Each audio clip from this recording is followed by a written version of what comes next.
Hey guys, it's Danielle with Danielle Gets It Done, and these are my natural pregnancy must-haves. Gonna love you, honey, on and on and on. I'm a morning dove singing out a song. Okay, so I have just kind of always been a little bit on the crunchy side, so I like to do things naturally, and pregnancy is no exception. However, I'm not judgmental about it, and I'm not perfect. I'm on antidepressants. That's not very crunchy, but I think it's important for me. I even have a Diet Coke once in a while, but I do like to keep things natural when possible. And I actually am going for an intervention-free birth. I don't know if I've ever really announced that on my channel, but that is what I would like. I had a C-section with my first, which was unplanned. I actually transferred during labor to a hospital to have the surgery, and I'm trying for a vaginal birth with this one. And you can totally have a VBAC, a vaginal birth after cesarean, with an epidural and with interventions. That's totally possible, but you do have a little better chance if you stay away from that, and so that is my goal. However, if I need that epidural, more power to me. I'm not going to feel bad about it. So just wanted to get that out there really quick. And I have a few categories of books and products that have been helpful to me and my pregnancy. So I will start with the books. The first is an oldie but a goodie. It is written by Peggy Simkin, who is like a famous midwife, oh my word. And the book that I've read is called Pregnancy, Childbirth, and the Newborn. It's a really extensive, large book, and I've read it a couple times. I've always been into birth and pregnancy even before I wanted kids. Like, I literally read this before I was pregnant. So I'm just interested in this stuff. And what I really appreciate about this book is it has a lot of information, and while she's a midwife and she's definitely more on the natural side, she's so not judgmental about it.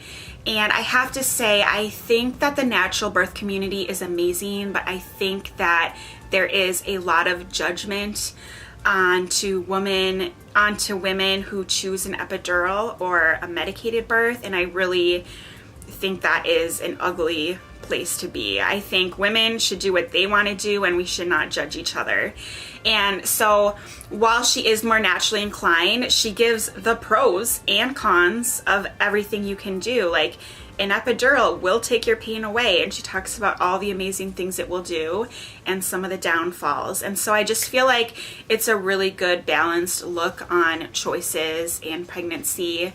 And she talks about she has a couple chapters about breastfeeding and what to do after the baby is born. I also think that is kind of an issue we have, at least in America. We talk so much about pregnancy and support the women through pregnancy, but then they have this baby and kind of no one really cares anymore. So that, I couldn't recommend that book enough. My second book is the Mama Natural Week by Week Guide to Pregnancy and Childbirth. Genevieve Holland has a really popular YouTube channel. It's called Mama Natural. I will link her below. But anyways, this is a week by week guide and focuses on natural things. It is really extensive. There are a lot of pretty graphics and checklists and recipes, and all the crunchy things are in here. Talks a lot about placenta encapsulation, which I am doing as well. I think I'm gonna do a whole video about my decision to basically eat my placenta. Yes, I am doing it. Just really quick, this is more to do after the baby's being born, but if you are planning on breastfeeding, my favorite book, I just finished it for the second time, is called Breastfeeding Made Simple: 7 Natural Laws for Nursing Mothers. There's a lot of information, a lot of troubleshooting, things to try, and I learned a lot. I think that bottle feeding and formula feeding, which again I do not think is evil, but that has been the norm for the last generation at least.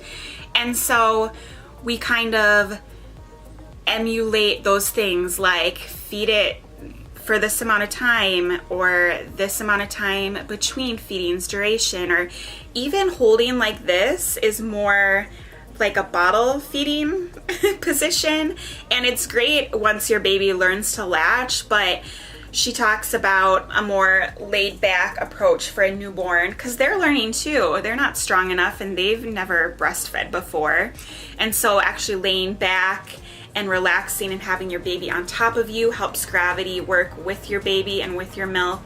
And I don't know, there's just like a lot of troubleshooting and just talking about really trusting your body and your baby to, you know, and every baby's going to be different, and some will feed every hour around the clock for the first part of its life, and some will not because they'll be getting more milk than the other babies at a feeding. And so I don't know, I really recommend that book. And with that said, many issues do come up and she kind of troubleshoots those issues with you. Okay, some fun products, I guess. One is red leaf raspberry tea. I buy this in bulk on Amazon. I think I get 6 boxes in a package, and I love this stuff. So what this is supposed to do, it is known as a uterine tonic, and it's supposed to kind of strengthen your uterus while you drink it, which is amazing. And it is said that it can make labor more efficient and more speedy, which I would love. My first labor is 50 hours. So, and I really like it. So what is there to lose? There are some studies talking about this, but they're not really large enough for us to glean anything from them. So it's kind of anecdotal studies at this point. But what I've done is I started in my 2nd trimester. Talk to your doctor or midwife because there are kind of differing views of when you should start drinking this tea. Some say you shouldn't drink it too early. So I started with 1 cup a day, and then I moved to 2, and now that I'm in my 3rd trimester, I have 3 cups a day. And I think pretty soon, like 37 weeks, you can just kind of go for it. Have a ton. So I love it. It is caffeine free, but it tastes like a black tea. So it's kind of like a trick to my mind. And yeah, you should definitely check this out. And then the second thing are dates. Oh my gosh, I love dates so much. These again are supposed to ease labor, and again, there aren't a lot of like great scientific studies, so it's kind of do what you want to do. But I love dates. And one of the things that's argued, which I'm obsessed with, is that it will help your water to not break too early. And my first labor started with my water breaking, and it was a long labor.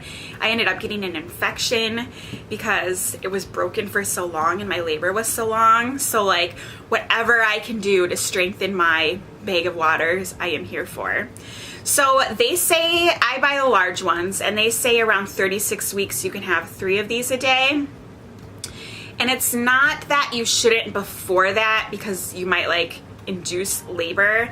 I think it's more that dates have a lot of sugar, natural sugar, but still sugar. And so if you would be eating them in excess throughout your pregnancy, that might not be good for your diet, you know, especially if you have gestational diabetes, or maybe it could even bring on gestational diabetes. I'm like 35 weeks now, so I'm ready. I am ready for you. Okay, one more category. So I am doing hypno babies for this birth. I'm doing a home study. Hypno babies, really quick, is some meditation tracks that you listen to daily to hypnotize yourself for when you're in labor, so that your labor can be a little more comfortable and hopefully easy. And it's been 6.5 years since I was in labor, but I do remember like the more I would fight the contractions, the worse it got. And so it's just really teaching you to relax your body and to kind of just let the contractions happen, and that will be way more comfortable than kind of tensing up and fighting them. It also comes with a whole education series. So there's, I think it's a 6 weeks program where you log in online and learn a bunch of stuff, read a bunch of stuff. There are quizzes, and then along with that are these tapes or tracks that you listen to daily to get ready. And I really have been liking it, and I think I've gotten better at relaxing and meditating. And actually my son listens with me at bedtime. It's kind of been a bonding experience for us. I am a little worried that he's gonna think he has a cervix. It's mainly just about relaxing, but obviously they do talk about being pregnant sometimes and like your cervix opening, so I should probably have a talk to him about that. But anyways, it's been helpful, and I plan to try to use it during labor. And I think even if you're going for an epidural, you may want to look into this. I do have a link below. And because even if you want an epidural, you know, you're not going to get one right away. And so it's just tools to help you relax when labor starts at home and when you're on the way to the hospital and before you can get that epidural, or maybe you want an epidural but want to hold off for as long as possible. It just really gives great tools. Then the last thing I'm going to talk about is spinning babies. I am such a fan. I actually met the founder, Gail Tooley.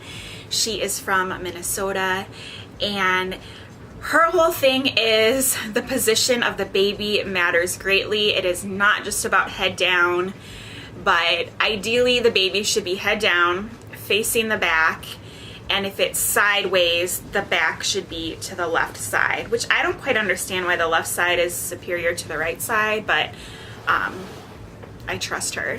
So she has a online video that I have purchased showing daily moves to do to balance your body and balance your ligaments in order to kind of make room for the baby so that he or she can hopefully be in the best position possible.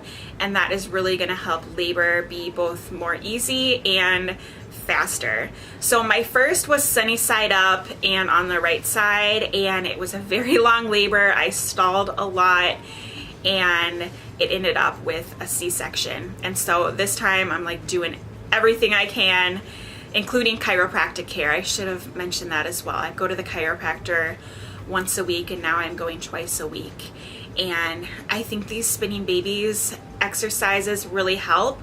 I had been getting some contractions in the last couple of weeks. I actually had to go in and get checked because I was nervous. I was in labor, and my cervix is fine, so they aren't affecting my cervix. And I noticed that when I do the spinning babies moves, it really helps for the contractions to go down. So my theory is that this baby might not be in the best position right now, and the contractions or cramps are trying to move the baby, and me doing the spinning babies is also helping to move the baby and easing that pain. So we will see how it all works out, but check out her website. I think my little video was maybe $20, but she has a lot of free resources as well, and just is a wealth of information. Oh my goodness, I feel so self-conscious when I make long videos, but that is everything. I hope you enjoyed. Leave a comment below with what your favorite kind of natural, crunchy pregnancy must-haves are. And again, if you are new to my channel, I'd love to have you stick around and hit that subscribe button. I hope you have a wonderful day, and whatever your plans are, I hope you get them done. Bye guys. Ooh.